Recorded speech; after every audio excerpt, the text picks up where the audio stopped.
I altered, well, they weren't really spontaneous. I altered how I approached these young ladies from the point of capture, from the first time. What I had wanted to do was to secure them and to suffocate them with plastic bags over their heads.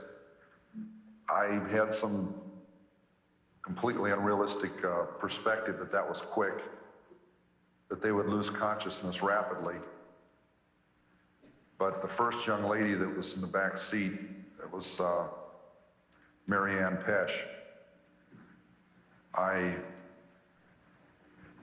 finally secured her. She argued a lot. She was dialoguing, trying to change up control of the situation. She had already decided I was in control. I was trying to gain control. I was convinced she was in control of it. So for about 20 minutes we were arguing back and forth over what was going to happen, and I was trying to keep it away from what was intended, which was murder. And I decided at that time I wasn't going to tell anyone I was going to rape them. I didn't say that at the time, but I left that wide open as the avenue that it's going to be a sexual release. And that got them very distressed, and it was obvious to me that if I was going to pursue what I was doing, that distress had to stop. So I went into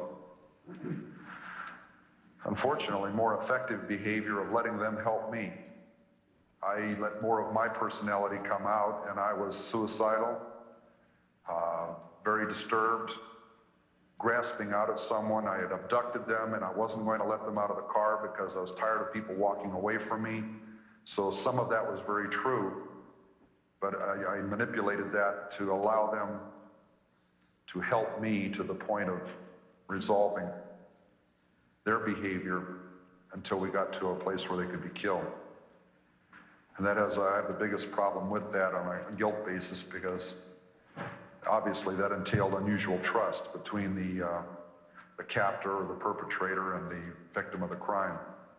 At one point, in fact, on the fourth victim of the crime, Miss Shaw, she actually got back into the trunk under her own power. I had a cast on my left arm, it was broken, and I walked her back to the trunk of the car where I told her I was going to keep her undercover so that I could get her to my home where we could talk. But I didn't want neighbors seeing her coming to the house or leaving the house.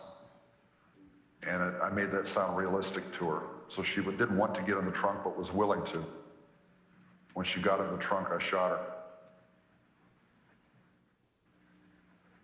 So I'm trying to remember this from a long time ago, but another round had entered and exited that padding area. So there were 3 holes in that padding area that was head level with her. It was off to her right, to my left. She was moving about in the back quadrant there, trying to avoid the shots. That wouldn't have happened. I realized if I'd never done it, it wouldn't have happened, but well, my original intention was to make it very quick and neither one of them to be aware of what was happening, and it was not to keep them from stopping the crime, it was to keep them from suffering. I had a real bad problem depriving people of their lives. It wasn't the aspect of killing them, it was the aspect of possessing their bodies afterwards. So it was almost after an effect, evicting someone from their human body.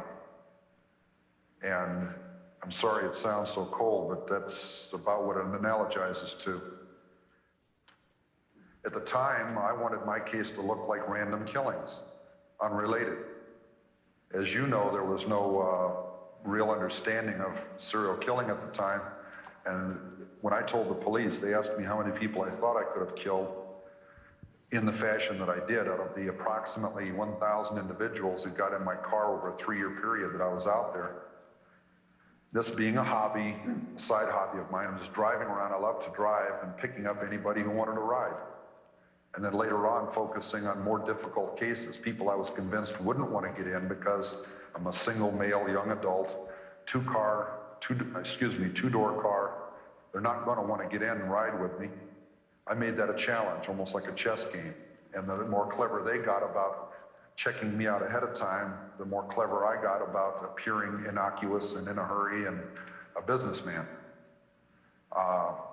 And the best one for assuaging that last check of me was just to glance at my watch and look slightly irritated and, oh, well, I guess I can stop and give this person a ride.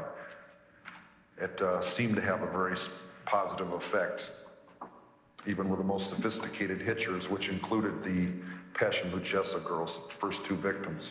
So really, you're a psychologist in your own right from the standpoint of how to size up people, how they'll respond to you. How about sociologist and at a very lay level? A psychiatrist is looking for pathology. I was looking for ways to influence people. Yeah, okay.